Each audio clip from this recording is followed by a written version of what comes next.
Well, none of them can hide from the truth, yeah. Children have to go back to the roots, yeah. None of them can hide from the truth, yeah. Children have to go back to the roots. I'm telling you now, the truth. Telling you, yeah, the truth. You have to go back to the roots. Go to the roots. Yeah, man, this is Benjamin out of the Smiling Coast, West Africa, Gambia, representing for the one and only Abu, the big man you don't know, the Soninke warrior, the man that brings the truth, Soninke warrior, the sign of enlightenment, the Soninke warrior, the righteous and the true African. Abu, reveal the truth to them, no matter how them try run from it, because none of them can hide from the truth, yeah. Yes, we have to dig back the roots, yeah. Fire! Subscribe now.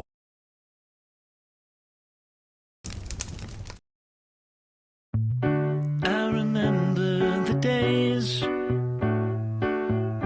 all those years ago that never fade away. And I remember your face when you hit the ground. I can recall the time and place on a midnight walk through the old streets, trying to turn back the clock to the days of old,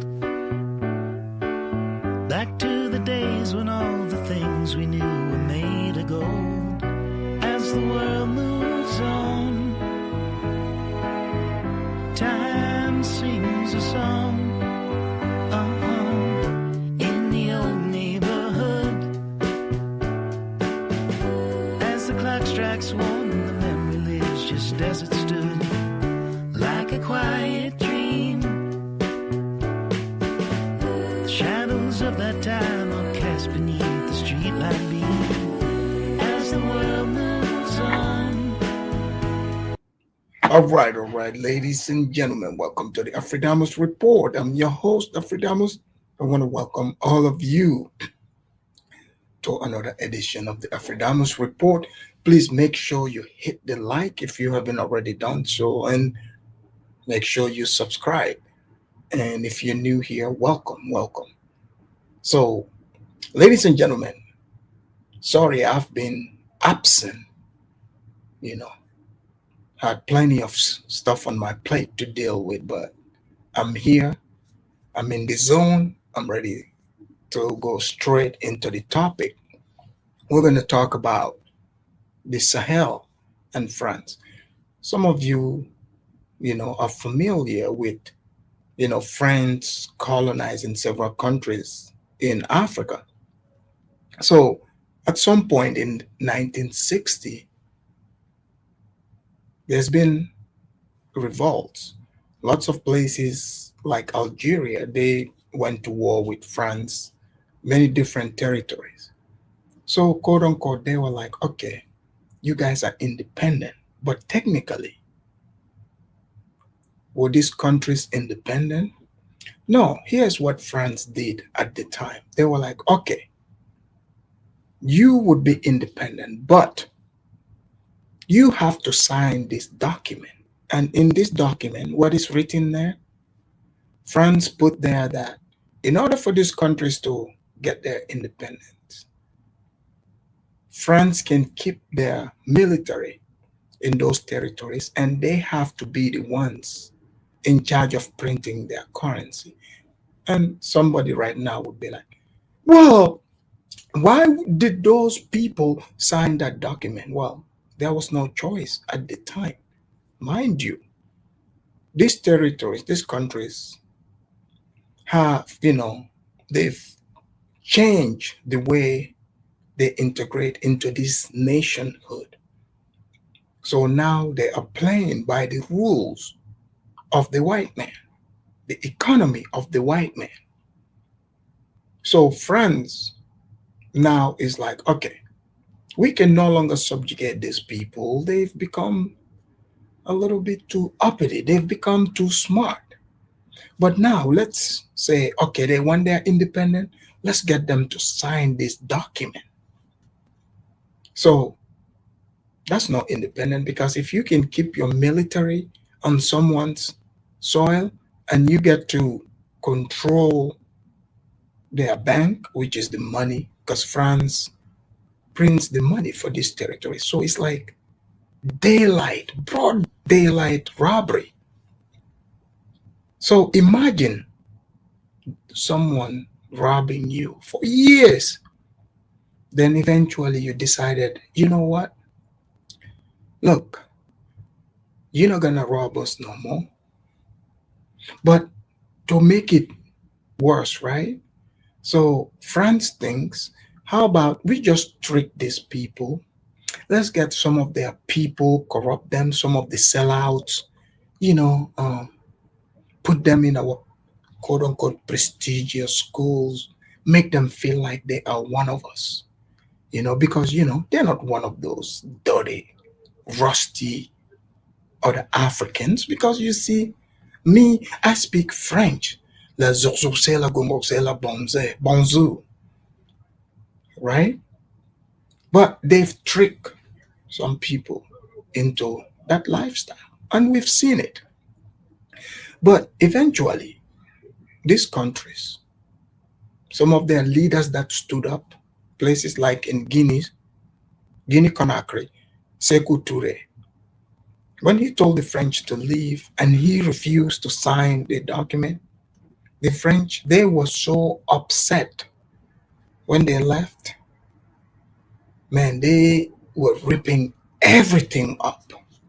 I'm talking, so like when people are like, oh, how come these countries don't even have drainage and sewage? Places like Guinea Conakry, like some of these French colonialists, I'm talking, they pouring concrete into the sewage system and everything. So that happened. So we fast forward to today, and you guys have heard about Thomas Sankara in Burkina Faso. He came up as a military guy, did the coup, and clearly the guy, he had a vision. He was a revolutionary. He want true independence, meaning they have to grow their own food, feed themselves, um, set their own rules. That's what freedom is, sovereignty. But no, the French had puppets in various countries, Niger, Mali. These military guys came, they cleared all that up. So France is in big trouble right now. They got kicked out of, they're getting kicked out of all the countries. Their latest problem is with Algeria. Wait till you hear about that. Senegal, even Ivory Coast, that none of us would have ever thought. Most of us are like, oh man, Ivory Coast, they are French puppet. There's no way Ouattara would kick them out. But what people don't understand about most Africans, I notice most of these leaders, they don't truly trust each other like that. But when they see what they are seeing now, like in Burkina Faso, Traore, he has stood out as an alpha out there. You got Goita, you got, Chiani. So these men, they came together, they formed their alliance called the AES. They're like, hey man, we can be a part of this ECOWAS deal. They got tap dancers here. So if you notice, when, who were the people trying to align with France to go against, Niger, Burkina Faso, and Mali, they even put sanction on them. But you see, I thought in Africa, African people were fighting for liberation, sovereignty. But the coming of Traore and a bunch of and these new leaders, they have exposed these people. Because like last month or month before, we've talked about Nana Akufo, the former president of Ghana now. We asked the question if he is a Western puppet.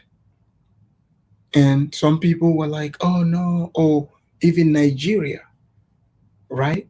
But what I'm about to speak of here, this would prove that ECOWAS is a Western puppet organization. Because wait till you hear what the president of France, Macron, how he insults African countries. Mind you, how France have looted and robbed these African nations, continue to rob them. Now they are like, look, man, you need to get the hell out of here. Your service is no longer needed. France can't take it. Macron is acting like a rabid dog. How dare you Africans, dirty foot Africans, how do you not thank us for robbing you, for subjugating you, for getting you to sign that exploitive document? And you see, so someone came, they robbed you, and then that individual turns around and tells you, you are so ungrateful. How do you not thank me for robbing you? And by the way, Macron and all these talking heads on television and all the African puppets, you notice how none of these people ever question and ask the question about how did these jihadists, quote unquote, where did they come from? So conveniently, these people came together. They killed Gaddafi. Don't forget about that, by the way. At the time, you can go look this up. In 2010, Libya, the Libyan people, their middle class, were living better than people in the Netherlands. You can look this up. So Muammar Gaddafi started talking about the gold dinar being backed by gold. This same quote unquote France, NATO, were the ones that were threatened. Barack Obama, if you guys remember, he was president at the time. And Hillary Clinton was Secretary of State. And she made that speech where she's like, we came, we saw, and he's gone, laughing like a witch. What happened during that time? Like Gaddafi, look, I get it. You can have your beefs about Gaddafi, but he was a perfect example as to how an African leader, should stand up to, the bullies. The things he said were true. You can disagree. You might not like it, but it was true. But they couldn't take it. They were like, no, we cannot get Gaddafi.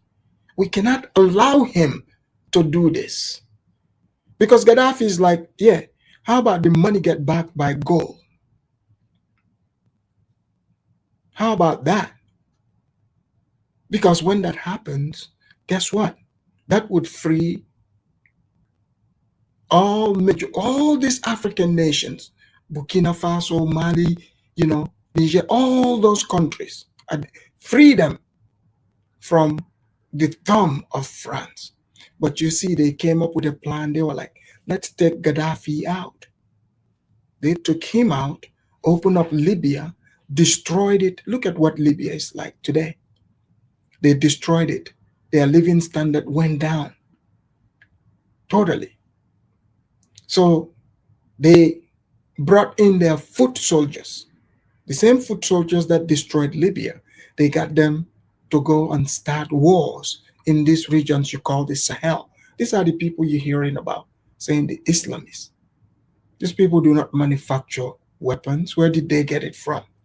And then conveniently, France comes in, swoops in and says, hey, you guys are independent, but now you've got this war. You see, we are white people. We have the technology. We got the weapon. How about we come and help you fight, against the very group that we created, I mean, wink, wink. Yeah. But you see, instead of us fighting them, now it's going to be easier for us to supply them directly here in your own country. So France comes in, they talk all that game. They say they got the technology. The militants, the Islamic jihadists, got stronger. In fact, the war got worse. They started traversing, bigger territories. What does that tell you? Who is behind it? It's like putting the fox in charge of the hen house. So in chaos, they can loot and steal. And that's what was going on. So people like Traore, a military guy who fought in the front lines, he saw exactly what was happening. So now he's in charge. So let me play a speech, because he was invited to Ghana in the inauguration of the new president, Mahama, who, by the way, he is creating a better relationship between Ghana and Burkina Faso. So he is a true Pan-Africanist. So this is for fair use. I'm going to play you the video by Traore, the speech he gave in Ghana, so that you can hear. Because people always say, oh, Pan-Africanism, Pan-Africanism. This is what a real Pan-African speech is. Okay? So let me do my fair use.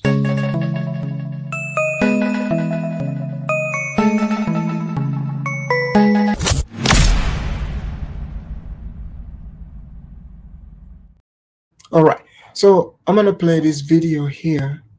This is the speech that Traore gave. This is the beginning of 2025. I haven't heard a great speech like this from an African leader. Almost forever. Okay? So, because when you look at it, nowadays, these quote-unquote African leaders, you hear their speech, it's not from the heart. They're not speaking to the people. They are speaking to their masters. But this one is different. This one is different. So let's hear what Traore said in Ghana. And I think this right here is what triggered Trudeau. Here we go. I would like to wish you a happy new year. May God grant you a healthy life. May God make all your businesses successful. May you be prosperous. May there be union and love in your respective families and among yourselves. May God protect you throughout this year 2025 and help you realize your dreams. I would also like to pay tribute to our valiant fighting forces who fight with their bodies and souls, as you can see, so that our Burkina Faso remains standing. It is a great opening, prayed for everyone, humility, and he is praying for their fallen soldiers, for their, the people that are in the front line, fighting to free Burkina Faso, their nation. You have to realize something. These people are literally, they've come face to face with their monster. Like there is no no compromise. They're not sitting there at the table, the French saying, oh, okay, we give you this, they're like, no, this is our country. You need to get that F out. And, we would rather fight and die than be subjugated. So you have to understand that's the type of timeline Traore and his people are on. Like, it's no longer, trying to like sit there and say, hey, we give you 30%, you give us this. No, he's like, no, you need to leave. Like, you gotta go. Okay? So he's reminding everyone of their fallen soldiers. Which African leaders are you hearing doing this? Giving this type of speech, acknowledging the people they are fighting with in the trenches. That's no longer there. Because you don't even know, like, if this, you can't tell if they're in the trenches with the people or they are in a completely different trench, because they are not speaking to the people.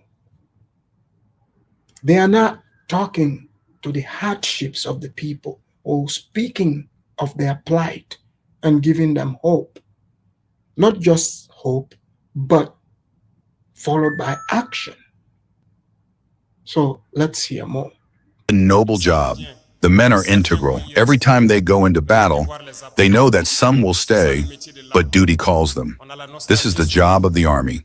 We are often nostalgic, but those who have the chance today to defend Burkina Faso, we must encourage and applaud them. When they leave, we will not cry for them, but we will pity them on our fate. If we cry for them, we must avenge them. Pay tribute to them as much as you can, because it does not allow anyone to get out of their homes and face danger, knowing that they may. Guys, isn't this amazing? You're watching this right here in 2025. When did you hear an African leader talk like this? It's all about his people. And I know some skeptics will be like trying to come here and be like, no, it's not really like that. It's not real. They're not letting the other people talk. Well, this is in fact not true. Today in 2025, to stop people from exposing things, is very difficult these days. So the people are with him, and I can see why. Imagine if African leaders, people in charge, start acting like this instead of just tap dancing. A lot will change. But here we go. May not return in the evening. But this is what they do every day. They swore to defend our dear homeland until the ultimate sacrifice, and the fighting forces keep their bet. Today, more than ever, our armed forces go wherever they want. At the moment I am speaking to you, there are several operations through several groups. And we are inflicting colossal losses on the enemy and gradually pushing them out of Burkina Faso.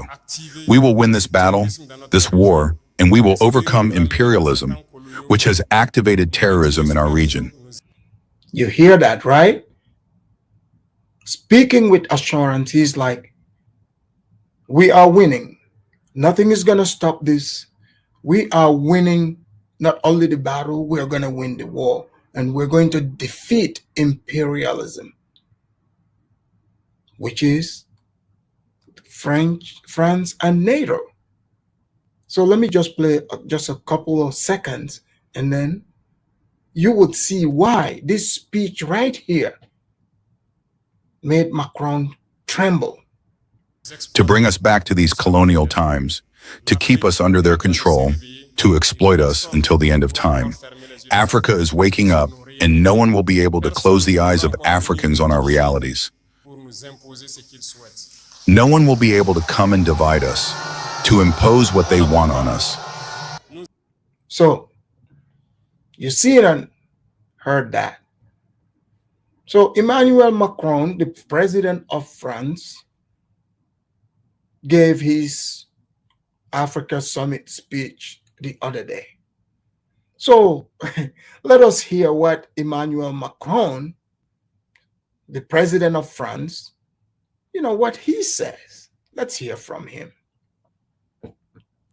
Our next story is about Emmanuel Macron. The French president faces trouble from all sides. The war in Ukraine has hammered Europe. Macron's dreams of leading the continent lie in tatters. His grip on domestic power has weakened because of the poorly thought out election that he conducted last year. And farmers are protesting all over France. Everywhere you look, there's chaos. You would think it couldn't get any worse. But somehow, Macron has managed to create even more trouble for himself.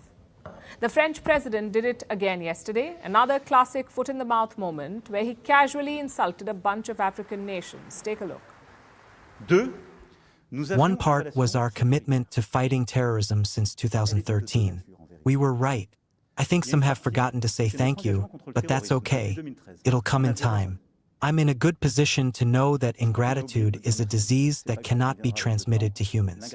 But I say this for all the African governments who have not had the courage, in the eyes of their public opinion, to bear it. None of them would be in a sovereign country today if the French army had not been deployed in this region. You hear that? Macron is saying, mind you, the same terrorists that they created, he is saying, Africans are ungrateful. They should thank them. If it wasn't for the French army, these countries will not be sovereign. Mind you, France colonized these places. And he is talking like this. Yes, they should thank France, because if it wasn't for France, these countries will not be sovereign. Let's hear a little bit more. That was Macron giving a grand foreign policy speech, addressing a gathering of French ambassadors and chalking out the way ahead this year. Somehow, Macron thought that this was the right time to pick a new fight with people who already don't seem to like him very much, the people of Africa. You know that France has been on the back foot in Africa over the past few years. It had military bases all over the continent, mostly in its former colonies in West and Central Africa. French troops have been squatting there for decades, ostensibly to provide security cover. But on security cover, that's quote unquote, in quotes. Their watch, West Africa became a terror hotspot. Boko Haram, the Islamic State West Africa province, the Islamic State Sahel province, Al-Qaeda and its offshoots like the JNIM, all these terror groups have been running rampant in the Sahel region.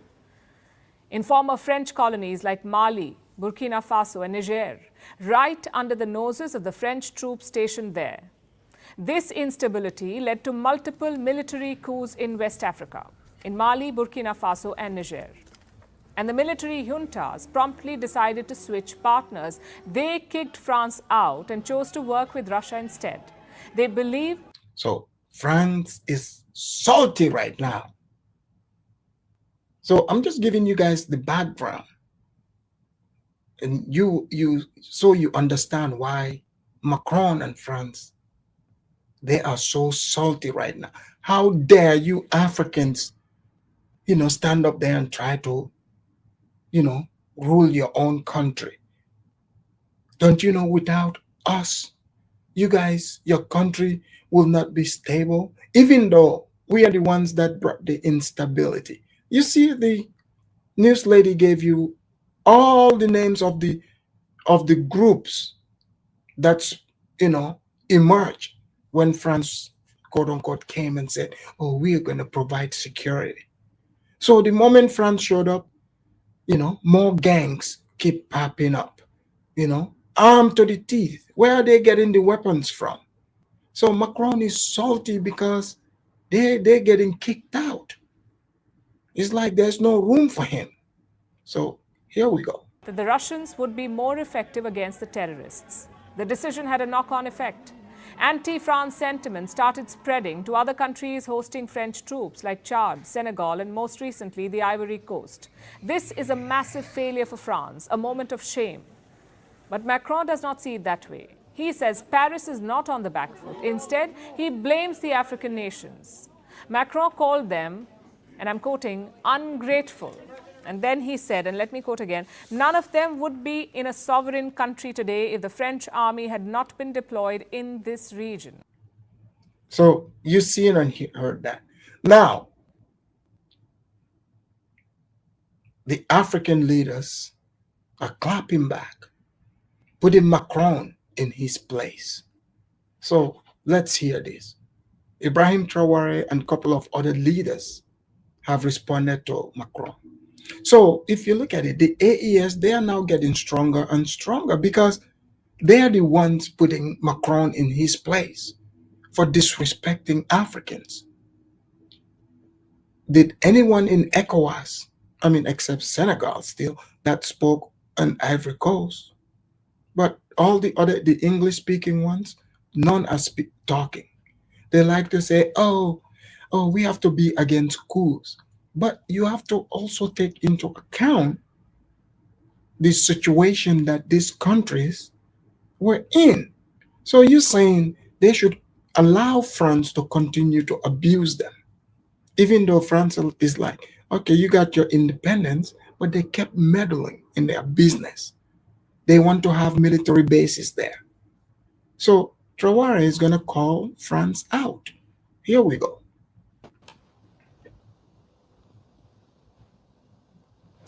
Turning our focus to France's waning influence in Africa. With each passing day, Paris's relations with its former colonies and allies in the continent are plummeting. Almost every other day, the former colonial power is coming under fire from African nations for either its actions or statements from officials. The latest one to hit out at France is the West African country Burkina Faso. Burkina Faso's junta chief, Ibrahim Traore, has said that the French President Emmanuel Macron has insulted all Africans. At a ceremony in the capital on Monday, Traore, who was recently at the center of a controversy in Ghana, hit out at the recent remarks made by the French President on Africa last week. Did you remember when I just played Traore's speech partly in Ghana? You see, they're calling it controversy because this is how African leaders need to be speaking. Like, he was unapologetic. He stood 10 toes down and he's like, look, we're willing to fight this war. And guess what? We are winning. We are going to win. Not are we only going to defeat their foot soldiers, we're going to defeat their masters as well. So now they're calling that controversy. So he's about to clap back at Macron. Here we go. He also insulted all Africans in his remarks. There was one part that caught my attention, where he spoke of ingratitude. And that ingratitude is a disease that cannot be transmitted to humans. He is human. Our ingratitude is not transmissible to him. This is how this gentleman sees Africa, sees Africans. We are not human in his eyes. See, this is a fact. This is how he's met Macron. Think about that. He's met Macron. So there's a reason why he is going hard on him.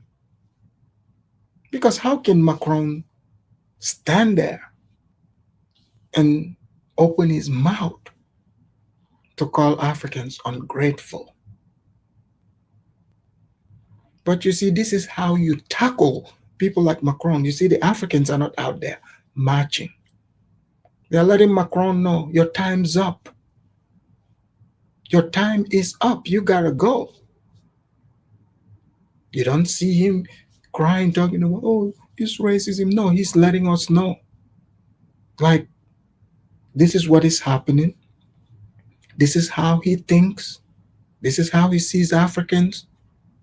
So we all need to come together and stand against people like him. That's the message he's sending. And also, in this speech, he would reveal their tactics. And this would bring your attention back to previous show that we had when we said the French, they said, oh, we left these territories, our military left. But we're like, no, they didn't leave. He's going to address all this. Here we go. Traore, who has been in power since 2022, has also accused Paris of reorganizing so that it could remain in the African countries that have driven out the French troops. Now, Burkina Faso junta leader also called on all African nations to break their military cooperation agreements with France. They won't leave certain countries. They've just dissolved the devices. You won't see them in the bases, but in the embassies, they'll be there. They're going to... You see? So these embassies are pretty much military bases. They are like, okay, yeah, we've left the barracks, you know, we're no longer in the country, but no, they are right there in the embassy. So Traore is over here letting us know. You guys remember last time we had that debate and we even suspected they might have been in Nigeria and other places, and people are like, no, that's bullshit. You, like, this guy is a president, he's a leader, he gets briefing, real information. They are at war. Why would he, say such a, spread such a rumor if it's not true? It wouldn't benefit them. So here we go. To set up security companies to protect their companies in those countries. But the soldiers will be there, but you won't see them in uniform or gathered in bases. That's all it means. They'll reorganize, but they'll be there. Now, the junta chief's remarks were coming after Macron called some African leaders ungrateful at a foreign policy conference last week. Macron said that he was still waiting for the Sahel nations to thank France for stopping them from falling into the hands of Islamist militants. You guys hear this? Macron wants the Sahel nations to thank him. Yeah, Mr. Macron, we're about to thank France for, continuing to rob us. We want to thank you for, in fact, setting up these Islamist groups over here to burn our country down. So this sounds crazy, but that's what Macron said. You heard it yourself. So here we go. And further went on to dismiss suggestions that his country had been forced out of the Sahel region. We had a secure relationship. In truth, it was of two kinds. One part was our commitment to fighting terrorism since 2013. We were right. I think some have forgotten to say thank you, but that's okay. It'll come in time. I'm in a good position to know that ingratitude is a disease that cannot be transmitted to humans. But I say this for all the African governments who have not had the courage, in the eyes of their public opinion, to bear it. None of them would be in a sovereign country today if the French army had not been deployed in this region. Macron's comments have led to an uproar in Africa. Many of the French president's remarks were seen as echoing colonial rhetoric. African nations called these comments an insult to Africa, and Chad was among the first Sahel nation to do so last week. It asked Paris. There was just an attempt on the president of Chad, the one that is about to speak. So you see, Traore responded. Let's hear what Chad, young Debbie, going to say here. Paris to learn how to respect Africans. Now, the country's president, Mohamed Idris Deby Itno, even said that Macron was living in the wrong era. I'd like to express my outrage regarding recent remarks by President Macron, which border on contempt for Africa and Africans. I think he is in the wrong era.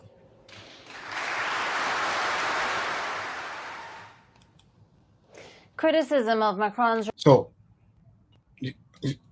Debbie, everyone is sending the message. The link is in the chat, guys. Hit the link. Come join the conversation. I won't be here too long. So that's Chad, Idris Deby. They're letting Macron know. Look, man, you're living in the wrong era. Like, this is not the 1800s. Times have changed. This is not the 60s. So let's hear what Ousmane Sonko in Senegal says to Macron. Remarks also came from Senegal. The West African country's Prime Minister, Ousmane Sonko, lashed out at Macron, saying that France had neither the capacity nor the legitimacy to ensure Africa's security and sovereignty. Now, France has been facing major setbacks in Africa. African nations have often accused Paris of neo-colonial inclinations, and around 70% of the continent has already kicked out France and its troops that were stationed to fight the jihadist insurgency. It began with the military governments in West Africa. Burkina Faso, Mali and Niger were the first ones to cut ties with France and turn toward Russia. This was followed by Chad, which was France's key partner in the Sahel region. The country abruptly ended key defense and security agreements with Paris last year. Then Senegal and the Ivory Coast joined. So you're seeing pretty much all the French West Africa, they want France out. And now Ghana's new president, creating good relationship with Burkina Faso, it looks like France is completely out. Because, I mean, all these countries, it looks like they are on the same page. And you have Algeria up north. Wait till I bring Algeria's story. That the beef that's brewing between Algeria and France. Joined the France out chorus and asked Paris to vacate military bases on their territory. Currently, France has troops stationed only in Djibouti and Gabon. France has also been engaged in a... Djibouti by Somalia and Gabon. So right now, those are the few, tap dancing countries left. But pretty soon, they too would probably tell France, kick rocks. Diplomatic row with Algeria. The dispute has stemmed from Paris's support for Morocco's claims over the Western Sahara region. The support to Morocco prompted Algeria to recall its ambassador from Paris last year. So, as African countries sharpen their criticism of France and Paris loses key allies in the continent, will Macron be able to win back the trust of the Francophone Africa? Or is this the end of friendly relations between the European power and its former colonies? So, you've seen it and heard that. What do you guys think? Do you guys think this is the end of the relationship that France had with these nations, with African countries, period? Do you think this is the end of it, or this is just a moment in time? I mean, it looks like the French tactics, every tactic they've ever used, it looks like having been working as of late. The French tactic have gotten too old. The Africans have mastered it, and they are telling France to kick rocks. I mean, I'll be honest, some of these countries that I'm even seeing telling France to kick rocks, I didn't expect it. I was shocked when I saw, like, even Ivory Coast telling the French, telling the French to leave. I was like, wow, this is unreal. So hopefully,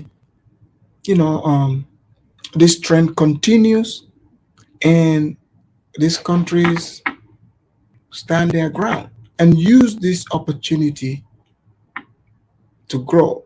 Because what I'm seeing now, especially in the Sahel, is different from back in the days, where, like, when there's a coup, there's a lot of instability. There's like a lot of people that become enemies of the state, and they flee these territories. They go and join, their former colonial powers to fight against the people that are trying to be free.